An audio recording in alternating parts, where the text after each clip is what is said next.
નમસ્કાર, મુદ્દાની વાત જોવાની શરૂઆત આપ કરી ચૂક્યા છો। હું છું આપની સાથે વિકાસ મુકવાણા અને હું છું આપની સાથે જિજ્ઞાસા। મુદ્દાની વાતમાં આજે વાત કરીશું રાહુલ ગાંધીના પાઠ સંગઠનમાં ફૂંકશે પ્રાણ। જી હા, રાહુલ ગાંધી ફૂલ એક્શન મોડમાં જોવા મળી રહ્યા છે અને એમની નજર છે ગુજરાત પર। જી હા, આ વર્ષે જ્યારે લોકસભામાં જ્યારે રાહુલ ગાંધી પહોંચ્યા હતા ત્યારે લોકસભાની અંદરથી રાહુલ ગાંધીએ ટાલ એ ઠોકી હતી કે અમે ગુજરાતમાં સત્તા લાવીશું, અમે ગુજરાતમાં સત્તા બનાવીશું એવો દાવો વ્યક્ત કર્યો હતો અને ત્યારથી સતત રાહુલ ગાંધી ગુજરાત પર નજર રાખી રહ્યા છે। ગુજરાતનું સંગઠન બદલાય, ગુજરાતનું સંગઠન લોકો સાથે જોડાય, કોંગ્રેસનું સંગઠન લોકો સાથે જોડાય એ માટેના પ્રયત્ન કરી રહ્યા છે। એક બાદ એક એવા નિર્ણય પણ લેવાઈ રહ્યા છે।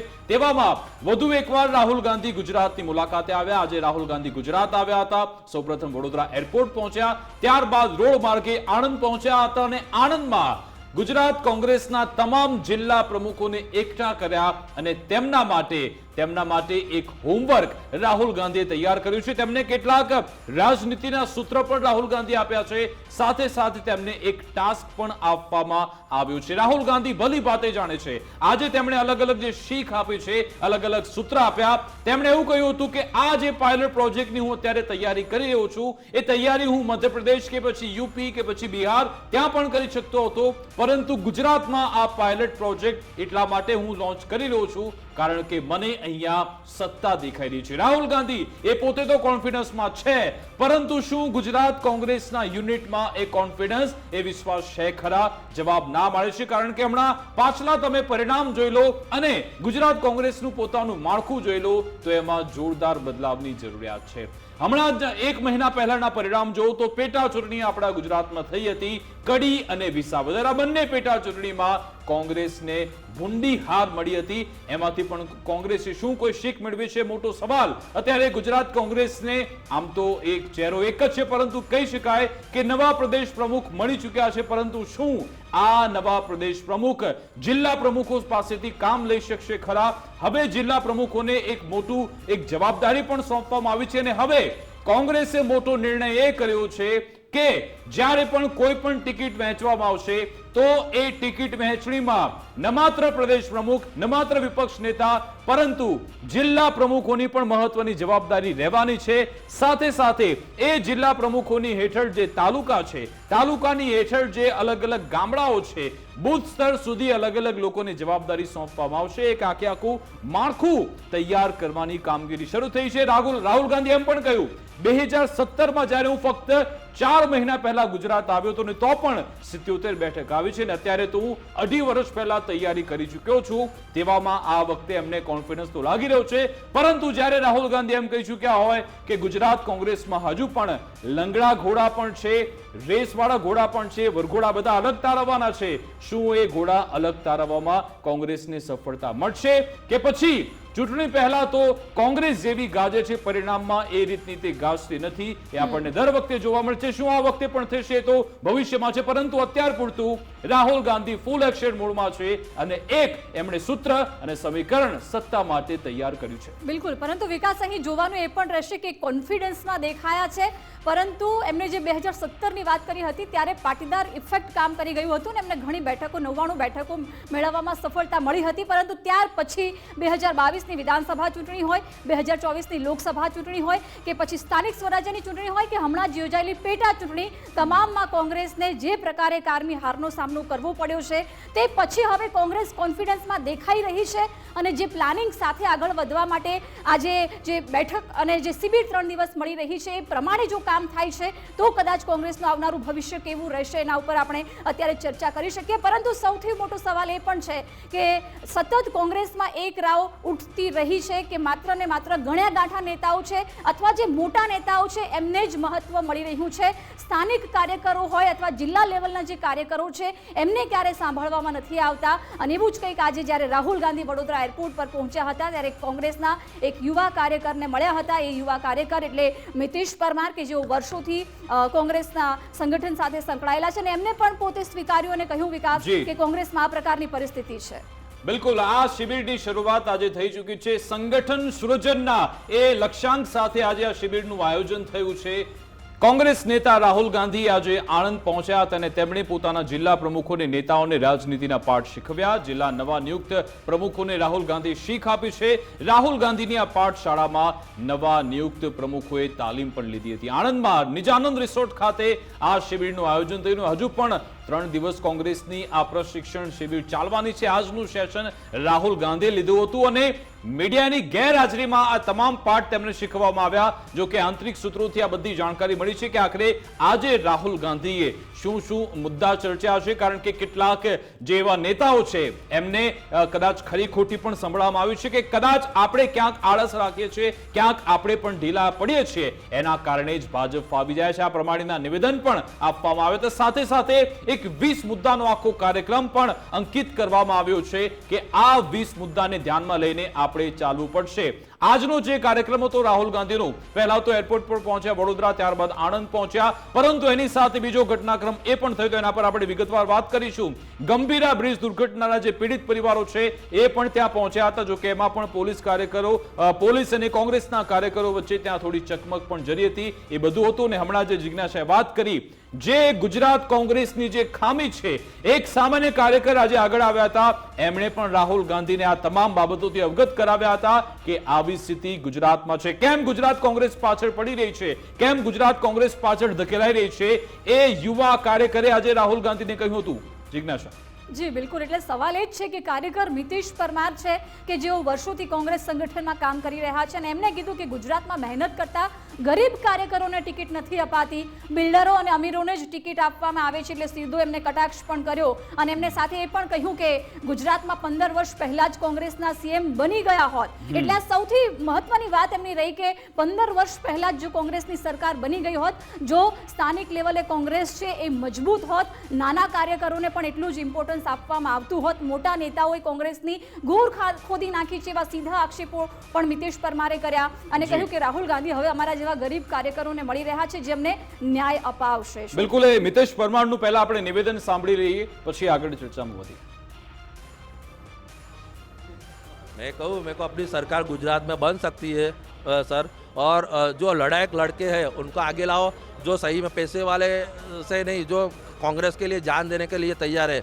મારા ઘરે વડાપ્રધાન આવે તો મારું ઘર ઘેરી લે છે, મુખ્યમંત્રી આવે તો કોઈ આવેદનપત્ર આપે જવાબ નથી આપતા, પોલીસને જ આગળ લાવી દે છે. તો કે ડરો મત, મેં આપકે સાથ હું, મેં આપકો બુલાતા હું મિત્ર. ગુજરાત કોંગ્રેસમાં એવું છે કે નવા છે, જે અમારા જેવા લડાયક છોકરાઓ છે, વર્ષોથી 35 વર્ષ થઈ ગયા, એ લોકોને કોઈને સ્ટેન્ડ જ નથી મળતું. બાકી તો અહીંયા 15 વર્ષ પહેલાં ગુજરાતમાં મુખ્યમંત્રી કોંગ્રેસના હોત, અહીંયા મેયર કોંગ્રેસના હોત, પણ જે સાચા લડાયકોને સાઇડ ટેક કરવામાં આવે છે, બધા કબજો લઈ લે છે ને, એટલે ને નવા પૈસાવાળાને બધાને જોઈન્ટ કરી દે છે.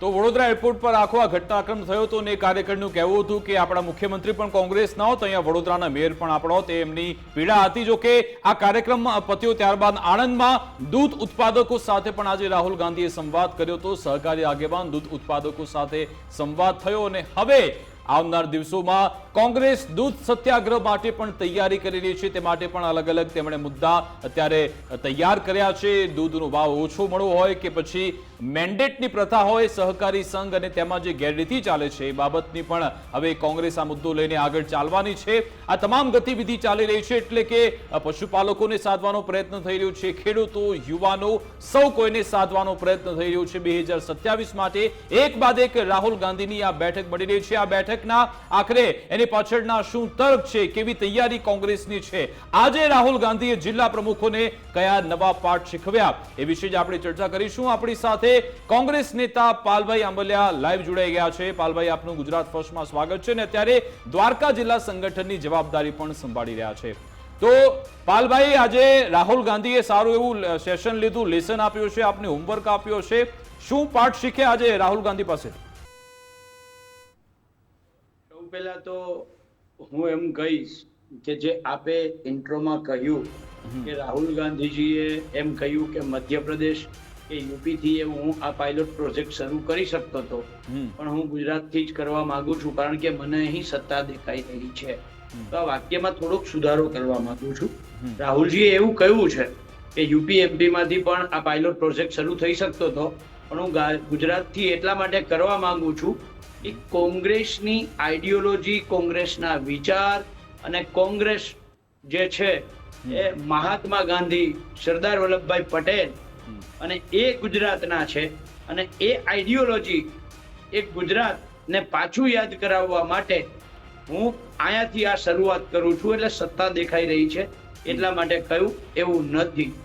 બીજું બેને જે વાત કરી ભાઈ અમારા કાર્યકર મિત્રને લઈને કે ગણ્યા ગાંઠિયાને જ સાંભળવામાં આવે છે, પણ પાછા એ જ કાર્યકરે કહ્યું કે રાહુલજીએ અમને ખૂબ શાંતિથી સાંભળ્યા અને અમને ભરોસો આપ્યો. એટલે આ સામાન્ય કાર્યકરને રાહુલજીનું મળવું, એમને પૂરા સાંભળવા, આ તો દેખાડે છે.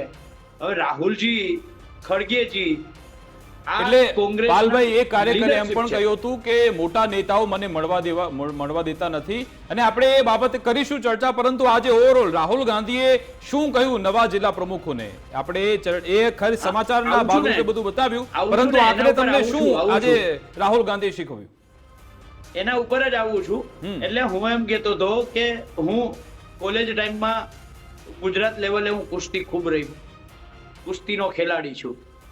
સોરી, હવે તો એમ કહી શકાય ખેલાડી હતો.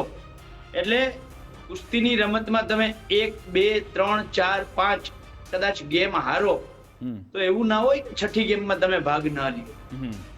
એના માટે તૈયારી કરવી પડે. આપણે આગળની 5 વખત શું કામ પડી ગયા એના કારણો અને તારણો જાણવા પડે. અને એ જ રીતે સંગઠનમાં પણ રાહુલજીએ છેલ્લા જે 1-1.5 વર્ષથી સતત ગુજરાતની અંદર કવાયત, સંગઠનને લઈ અને ક્યાંક નાની મોટી જે ભૂલો છે એ ભૂલો સુધારવાનો પ્રયત્ન, એના કારણો, એના તારણો, આ બધું જ કર્યા પછી અને રાહુલજી જેવા નિખાલસ વ્યક્તિ કદાચ પોલિટિક્સમાં તો મને ક્યાંય જોટો જ આનો ન મળે. એટલા માટે કે જેવી રીતે રાહુલજીએ જાહેરમાં સ્વીકારવું કે આમાં અમુક રેસના ઘોડા અને અમુક લગ્નના ઘોડા છે, આ એક રાજકીય વ્યક્તિ તરીકે આ સ્વીકારવું, આનાથી મોટી નિખાલસતા કઈ બાબત હોય? આ સ્વીકાર્યા પછી એમાં સુધારો કેવી રીતે કરી શકાય, એટલે એના માટે એમણે એ પણ સ્વીકાર્યું ગઈકાલે કે તાલકટોરા સ્ટેડિયમમાં કે અમે ઓબીસી સમુદાય સાથે અન્યાય કર્યો છે યુપીએ શાસનકાળ દરમિયાન. એમણે સ્વીકારી લીધું, ખૂબ જ નિખાલસ છે. સાથે સાથે આજે પાલભાઈ એ મુદ્દો પણ આવ્યો હતો કે નિષ્પક્ષ એમ્પાયર નથી મળી રહ્યા. એમનું સીધું જ નિશાન ઇલેક્શન કમિશન પર હતું. 2017માં એમનો દાવો હતો કે અમે સત્તામાં આવવાના હતા, પરંતુ એમ્પાયર અમને ખરાબ મળ્યા. એ શું હતું, એ શું કહેવા માંગતા હતા રાહુલ? હું આવું એના ઉપર પહેલા જે મારી વાત હતી એ વાત પૂરી કરું કે જેવી રીતે કોંગ્રેસના ઇતિહાસમાં તમે જાઓ, એના બંધારણમાં જાઓ તો ગ્રામ સમિતિ અને જિલ્લા સમિતિનું ખૂબ મહત્વ હતું. આ જે ગ્રામ સમિતિ અને જિલ્લા સમિતિનું જે મહત્વ ઘટ્યું છે, બરાબર છે, તો એને ફરીથી મજબૂત કરવા માટે રાહુલજીએ સંગઠન સૃજન અભિયાન, એના પછી એક ટ્રેનિંગ સેશન 3 દિવસનું. રાહુલજીએ ટ્રેનિંગ નથી લીધી, રાહુલજીએ ખાલી અમારી સાથે ચર્ચા કરી છે, પ્રશ્નોત્તરી કરી છે, શું તકલીફો છે, શું કરી શકાય, તમારી મતે શું કરવું જોઈએ, આ બધા જ બાબતોએ ચર્ચા થઈ છે. અને રાહુલજીએ જે તમે વાત કરો છો, જો તો તમારો પ્રશ્ન, એમણે કીધું કે અમને એમ્પાયર બરાબર ન મળ્યા, પક્ષપાતી એમ્પાયર મળ્યા, એટલે કે ચૂંટણી આયોગને એમને એના પર નિશાન સાધ્યું, એમના કારણે સત્તામાં ન આવી શક્યા. જેવી રીતે અત્યારે બિહારની અંદર, અગાઉ કર્ણાટકની અંદર, અગાઉ મહારાષ્ટ્રની અંદર જે ચૂંટણી પંચની નિષ્પક્ષતા ઉપર ક્યાંક ને ક્યાંક સવાલ ઉભા થયા છે, તો એ સવાલો જે છે, એક ફ્લેટની અંદર 5000 મતદારો કેવી રીતે રહી શકે? 5000 મતદારો એક ફ્લેટમાં નીકળે. અને એ જ વાત ફરીથી ગુજરાતની અંદર પણ યાદ કરાવડાવી કે 2022 હોય કે 2017 હોય, આ દરેક ચૂંટણીની અંદર ચૂંટણી પંચ જે અમ્પાયરની ભૂમિકા એને નિભાવવી જોઈએ એ નથી નિભાવી. એટલે ક્યાંક ને ક્યાંક આપણે 2017માં પાછળ રહ્યા. એના કારણોમાં આ એક કારણ છે. ઠીક છે, આપણી સાથે વરિષ્ઠ પત્રકાર પણ જોડાઈ ગયા છે, એમની સાથે પણ સંવાદ કરીશું. વરિષ્ઠ પત્રકાર નરેશભાઈ વરિયા આપણી સાથે જોડાયા છે. સાહેબ, આપનું ગુજરાત ફર્સ્ટમાં સ્વાગત છે. રાહુલ ગાંધી ફૂલ એક્શન મોડમાં છે, એક બાદ એક ગુજરાતની મુલાકાત લઈ રહ્યા છે, અલગ અલગ મુદ્દા પણ ઉઠાવી રહ્યા છે, અને હવે જિલ્લા પ્રમુખો એમના હાથ મજબૂત થાય એ રીતના પ્રયત્ન કરી રહ્યા છે. તો રાહુલ ગાંધી જે રણનીતિ સાથે ચાલી રહ્યા છે એને આપ કેવી રીતે ડિકોડ કરશો નરેશભાઈ?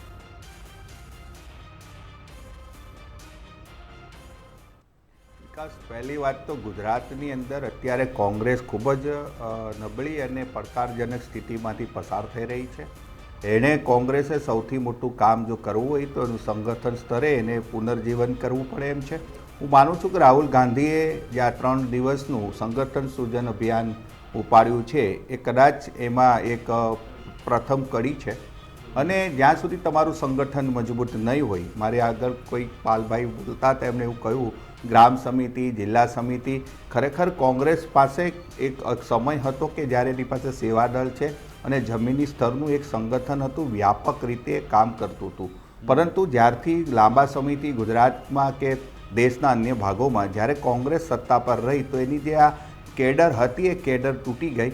અને પછી ગુજરાતની અંદર આપણે જાણીએ છીએ જે રીતે 1985 પછી પરિવર્તન આવ્યું અને કોંગ્રેસ ધીમે ધીમે ખૂબ જ નબળી પરિસ્થિતિમાં આવતી ગઈ અને છેલ્લે સૌથી છેલ્લી જે ચૂંટણી 2022માં થઈ તો કોંગ્રેસને ખૂબ જ મોટું ગુજરાતમાં નુકસાન થયું.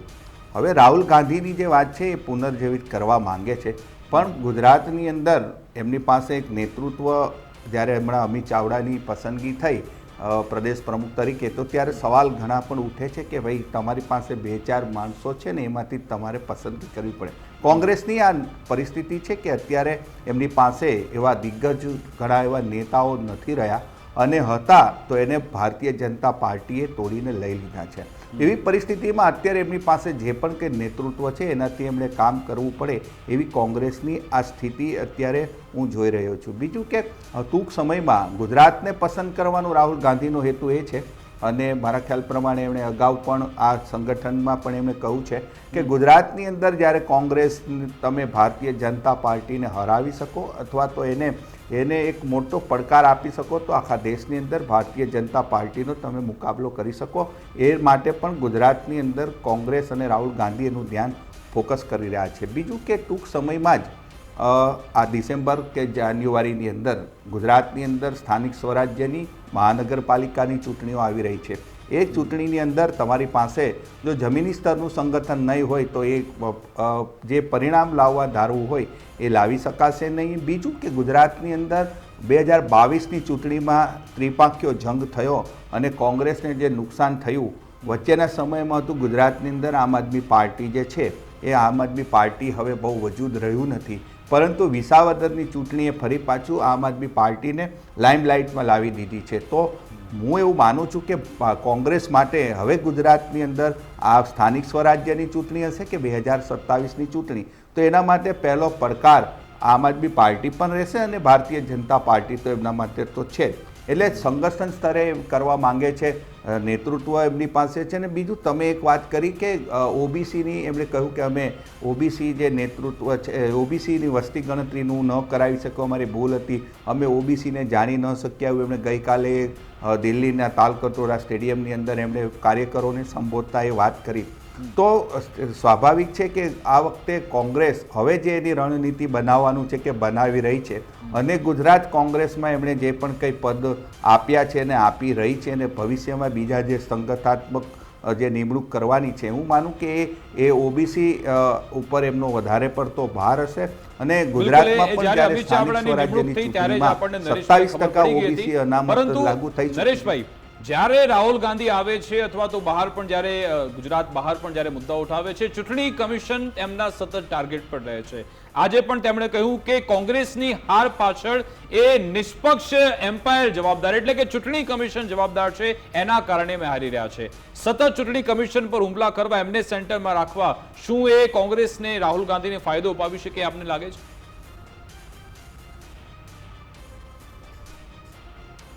કોંગ્રેસ ચૂંટણી કમિશનર પર જે આક્ષેપ કરે છે એ આક્ષેપ કરવાની શરૂઆત તો જે પાછલી લોકસભાની ચૂંટણીને પછી મહારાષ્ટ્રની ચૂંટણીની અંદર જે પ્રકારે મતદારોની સંખ્યા અચાનક વધી ગઈ એને લઈને એમણે શરૂઆત કરી છે. બિહારમાં અત્યારે જે એસઆરઆર ચાલી રહ્યું છે અને જે ચૂંટણી પંચ દ્વારા જે પદ્ધતિ અપનાવવામાં આવી છે એની સામે કોંગ્રેસ પ્રશ્નો ઉઠાવ્યો છે. સુપ્રીમ કોર્ટમાં પણ રાજકીય પક્ષો અને સ્વયંસેવી સંગઠનો ગયા છે. અહીં ગુજરાતમાં 2017ની વાત કરે તો એમનું એક ટાર્ગેટ છે કે ભાઈ ચૂંટણી પંચ એટલે જે પણ કંઈ કરવામાં આવે છે, ભારતીય જનતા પાર્ટી પોતાની તાકાતથી ચૂંટણી જીતતી હોય કે અલગ વાત છે, પરંતુ ચૂંટણી પંચ ક્યાંક એક પ્રકારે એમને આડકતરી મદદ કરતું હોય એવું એમનો એક આ આક્ષેપ પરથી લાગે છે. પરંતુ જનસામાન્યની અંદર બિહારનો પ્રશ્ન અલગ બાબત છે, મહારાષ્ટ્રનો અલગ છે, પણ 2017ની ચૂંટણી આખી વીતી ગઈ છે, પછી 2022ની ચૂંટણી પણ આપણે ત્યાં ગઈ છે. એમના માટે એ હવે ગુજરાતની અંદર હાલ પૂરતો એ સવાલ હું એને બહુ પ્રસ્તુત જોતો નથી, પરંતુ હું એવું માનું છું કે પાણી પેળા પાળ બાંધવી, કારણ કે ચૂંટણી પંચ દ્વારા, અને હજુ એ કન્ફર્મ નથી પણ એવા સંકેતો આપે છે, અને ખાસ કરીને વિપક્ષો જ એવી વાત કરી રહ્યા છે કે ભારતભરમાં ચૂંટણી પંચ દ્વારા SIR લાગુ કરવાનું, તો ગુજરાતમાં પણ એ થઈ શકવાની શક્યતા છે. તો હું એ માનું છું કે એ પ્રારંભિક એના માટે પાળ બાંધી રહ્યા છે, જેથી કરીને ચૂંટણી પંચને વધુ એ ટાર્ગેટ કરી શકાય. બિલકુલ. અને આજે આણંદમાં પોલીસ અને કોંગ્રેસ કાર્યકરો વચ્ચે પણ તકરાર થઈ હતી, કારણ કે ગંભીરા બ્રિજના જે પીડિત પરિવારો છે અહીંયા પહોંચ્યા હતા, અને કહેવાય રહ્યું છે કે રાહુલ ગાંધીને મળવા માટે પહોંચ્યા હતા, પરંતુ પોલીસે એમને અટકાવી દીધા, કારણ કે તેમની પાસે પાસ નહોતા, અને પછી ખાસો સમય બધું શાબ્દિક ઘર્ષણ થયું. એમાં હેમાંગ રાવલ હોય કે પછી પાર્થિવભાઈ કે પછી મનીષ દોશી, એ બધાએ પ્રયત્ન કર્યા, પછી અંતે મુલાકાત તો થઈ હતી, પરંતુ પાલભાઈ આખરે આ થયું શું? તમે યોગ્ય મેનેજમેન્ટ ન કર્યું કે તમારો પોતાનો સ્ટન્ટ હતો? તમને ખબર છે કે આ પીડિત પરિવાર અચાનક પહોંચી ગયા હતા કે બધું નક્કી હતું પહેલેથી? જો તમને ખબર હતી તો પાસ બધું બનાવી રાખવું હતું કે રાહુલ ગાંધી છે, એમની સિક્યુરિટી હોય છે, તો બધા રીઝનના કારણે જો પહેલેથી યોગ્ય મેનેજમેન્ટ કર્યું તો આ મુદ્દો ઉપસ્થિત જ ન થાત.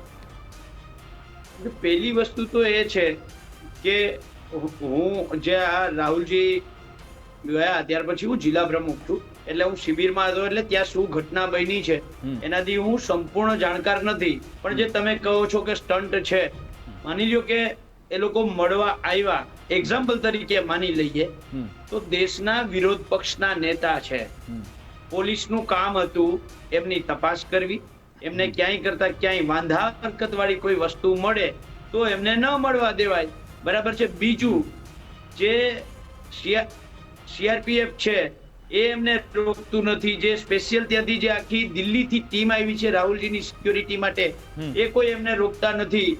ગુજરાત પોલીસ શું કામ રોકે છે? સવાલ એ ઉભો થાય છે કે આ ગુજરાત પોલીસ છે કે ભાજપ પોલીસ છે? એટલે વિરોધ પક્ષના નેતાને માની લ્યો કે કોઈ માણસ મળવા આવે તો એને મળવા ના દેવું, એવું ક્યાંય કરતા ક્યાંય ના હોય. એની પૂરેપૂરી તપાસ કરવી જોઈએ, એની ચકાસણી કરવી જોઈએ, અને ચકાસણી કર્યા પછી એમને જો કઈ વાંધા હરકત હોય તો તમે બહુ સ્પષ્ટ થઈ જાય કે ન મળવા દેવાના આ કારણો છે. આવું કારણ કોઈ પોલીસે આપ્યું છે કે આટલા વાંધા છે એટલે નહીં? એને એમ કહ્યું તમે પાસ નથી કાઢ્યા એટલે? અરે ભાઈ, કોક માણસ તાત્કાલિક મળવા આવ્યું તો, અચાનક મળવા આવ્યું તો એના માટે કઈ પાસ તાત્કાલિક તો ન નીકળે ને.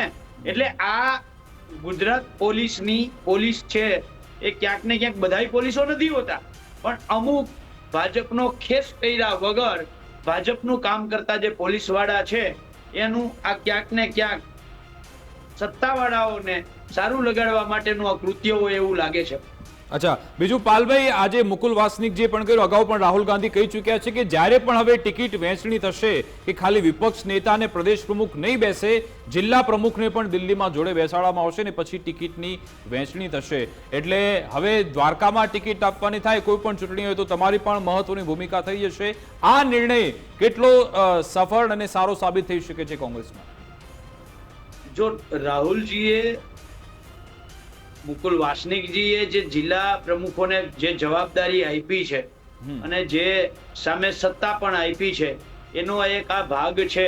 પણ એનો અર્થ એવો નથી કે બધા જ નિર્ણયો પ્રમુખો લે, બધા જ નિર્ણયો જિલ્લા પ્રમુખો લઈ લેશે, અને તો પ્રદેશ પ્રમુખની જરૂર જ ના રહે. ના, એટલે તમને સાંભળવામાં આવશે પહેલા, એટલે પહેલા સેટિંગ થઈ જતું હતું. રાહુલ ગાંધી પોતે બોલી ચૂક્યા છે કે આ પ્રભારી પણ કદાચ કેટલીક વાર ટિકિટ વેચી દેતા. આ મુદ્દો તમારો છે. હેલો, જી બોલો. મારો અવાજ આવે છે? આવે છે, બિલકુલ.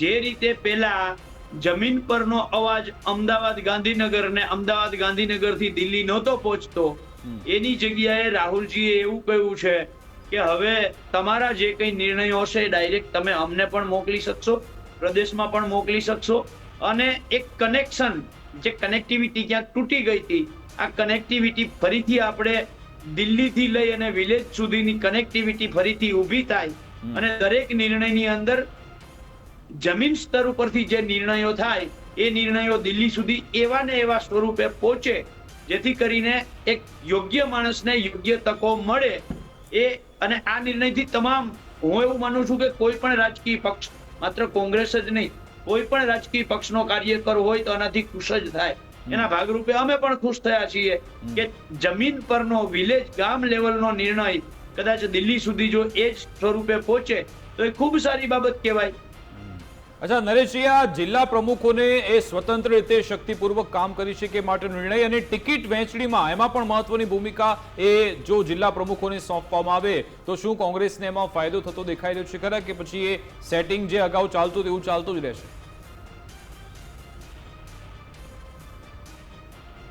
વિકાસ, હું આને થોડુંક સકારાત્મક રીતે જોઉં છું. એનું કારણ એ છે કે કોંગ્રેસમાં જૂથબંધી ખૂબ વ્યાપક હતી અને હજુ પણ સંપૂર્ણપણે નાશ નથી પામી. પણ કોંગ્રેસની એક સૌથી મોટી નબળાઈ એ હતી કે જે જૂથબંધી ચાલતી હતી અને ઉપર હાઈકમાન્ડમાં જે લોકો બેઠા હતા ત્યાંથી એને સતત પ્રોત્સાહન મળતું હતું. એના કારણે કોંગ્રેસને ખૂબ મોટું નુકસાન થતું હતું. ટિકિટ વહેંચણી આવે ત્યારે ઇન મીન 3.5 નેતાઓ નક્કી કરી લે અને એના કારણે કોંગ્રેસને ચૂંટણીની અંદર ઘણા ફટકા પણ પડ્યા હતા. જિલ્લા સ્તરના વ્યક્તિઓની જો સેન્સ લેવામાં આવે તો એ જમીન સાથે જોડાયેલા કાર્યકરોને ઓળખતા હોય, એમને વાસ્તવિકતાની ખ્યાલ હોય તો વિકેન્દ્રીકરણ કરીને રાહુલ ગાંધી જે દિશામાં આગળ વધે છે એનું બહુ સારું હાલની પરિસ્થિતિમાં મને લાગે છે કે કોંગ્રેસ માટે એક સારો એક સંદેશ જઈ શકે છે. એનું પરિણામ એને કેટલું મળશે એ સમય નક્કી કરશે. પરંતુ એનાથી કાર્યકરો અને જિલ્લા પ્રમુખના જે નેતાઓ હોય, જે ખરેખર જે સ્થાનિક એકમ છે એની વચ્ચેના જે સંપર્કો હોય એ સંપર્કો મજબૂત બની શકે છે અને કાર્યકરને પણ એવું થઈ શકે કે ભાઈ મારી પહોંચ છે એ મને મારી જે ક્ષમતા છે એ ક્ષમતાનો કે મારો અવાજ એ દિલ્હી સુધી પણ પહોંચશે. અત્યાર સુધી શું હતું કે ગાંધીનગરમાં 5-6 નેતાઓ ઉપર જઈને જે નક્કી કરી શકતા હતા એનેથી ગાડું ગબડી જતું હતું. પરંતુ આ થવાથી રાહુલ ગાંધીએ જે વાત કરી છે કે ભાઈ લંગડા ઘોડા અને આ ઘોડા અને પેલા ઘોડા, તે ઘોડાની જે વાત કરી છે ને તે ઘોડાને વચ્ચેથી કાઢી નાખવા માટેની પણ હું માનું છું કે એક આ વ્યવસ્થા એના માટે પ્રયોગ હોઈ શકે છે. જોવાનું રહેશે એમાં કેટલી સફળતા મળે છે. અને પાલભાઈ, આમાં હવે દૂધ સત્યાગ્રહ માટે પણ કોંગ્રેસ આગળ વધી રહી છે, પશુપાલકોને પણ સાધવાનો પ્રયત્ન થઈ રહ્યો છે. એમાં પણ બધા અલગ અલગ મુદ્દા આપના છે કે જે સંઘમાં મેન્ડેટ પ્રથા છે એને પણ હટાવી ગેરવહીવટ થઈ રહ્યું છે. આ મુદ્દા કેવી રીતે ઉઠાવવાનો છો આપ? જો બહુ સ્પષ્ટ છે કે જે દૂધનો ભાવ તમે જો એક પાણીની બોટલ છે એના 20 રૂપિયા છે અને એ જ 30 રૂપિયામાં દૂધ. એટલે જોયા જેવું એ છે કે જે ખેડૂતો, જે પશુપાલકો હેરાન પરેશાન થાય છે એમાં દૂધ સંઘો જેટલા છે એ સંઘોમાં અત્યારે મોટા ભાગે લગભગ 99% ભાજપ શાસિત સંઘો થઈ ગયા છે. અને આ લોકો કેવડું મોટું કરપ્શન કરે છે એટલે દૂધ ઉત્પાદક છે એ બિચારો સાયકલ જ આંકતો રહે છે અને દૂધ સંઘો વાળા ફોર્ચ્યુનર કારમાં. પણ એમને કેવી રીતે જોડશો આપની સાથે? ત્યારે તમે કહી રહ્યા છો છે ભાજપ સાથે, તમારી સાથે કેવી રીતે લાવશો? જે અત્યારે પહેલા આજે રાહુલજીએ બીજી એક બહુ મસ્ત વાત કરી છે. એને એવું કહ્યું છે કે લોકોના દિલ જીતો, ચૂંટણી ઓટોમેટિકલી જીતી જશો. તો દૂધ ઉત્પાદકોના જે દિલ જીતવાની વાત છે, દૂધ ઉત્પાદકોના જે પ્રશ્નો છે, આ પ્રશ્નો માટે સતત લડશું અને એના જ ભાગરૂપે દૂધ સત્યાગ્રહ કરવા જઈ રહ્યા છીએ. તો લડશું તો આવનારા દિવસોમાં જીતશું, એ પાક્કું છે. બિલકુલ બિલકુલ, લડશું તો આવનારા દિવસોમાં જીતશું, દિલ જીતી જાઓ તો ચૂંટણી પણ જીતશું. આ સૂત્ર રાહુલ ગાંધી તરફથી આપવામાં આવ્યું છે. જોવાનું રહેશે હવે આ સૂત્ર હવે કેટલું જમીન પર ઉતરે છે, કેટલું કોંગ્રેસના કાર્યકરો જમીન પર ઉતારે છે અને પછી એમને આગળ પછી સત્તા મળે છે અથવા તો એમાં પછી એમને કોઈ લાભ મળતો દેખાય છે. સમયના અભાવને કારણે ચર્ચા પર આપણે પૂર્ણ વિરામ મૂકીએ છીએ. આભાર પાલભાઈ આંબલે અમારી સાથે જોડાયા, આભાર નરેશભાઈ અમારી સાથે જોડાયા, તે બદલ આપનો ખૂબ ખૂબ આભાર. તો રાહુલ ગાંધીએ હવે ચૂંટણી માટે આ પાઠ આપ્યા છે, એક સૂત્ર આપ્યું છે કે ભાઈ દિલ જીતી લો તો તમે ચૂંટણી પણ જીતી જશો, પરંતુ એમાં ઘણા બધા પેચ છે. ગુજરાત કોંગ્રેસનું જે માળખું છે વર્ષોથી એમાં ઘણા બધા એવા મુદ્દા છે કે જેમાં કોંગ્રેસે કામ કરવાની જરૂરિયાત છે. એક તો જે જૂથવાદનો મામલો છે, કકડાટનો મામલો છે, અને હું તું અને રતન્યો, તારા પછી મારો વારો, મારા પછી તારો વારો, આવું ચાલતું રહે છે. શું એમાં કોઈ બદલાવ આવશે ખરા, એના પર પણ નજર રહેશે. પરંતુ એક વાત નક્કી છે કે રાહુલ ગાંધી ગુજરાત પર નજર રાખીને બેઠા છે. જોવાનું રહેશે એમાં એમને સફળતા મળે છે કે કેમ. અમારી વિશેષ રજૂઆત અંતર્ગત બસ આટલું જ. આપ જોતા રહો ગુજરાત ફર્સ્ટ ન્યૂઝ. નમસ્કાર.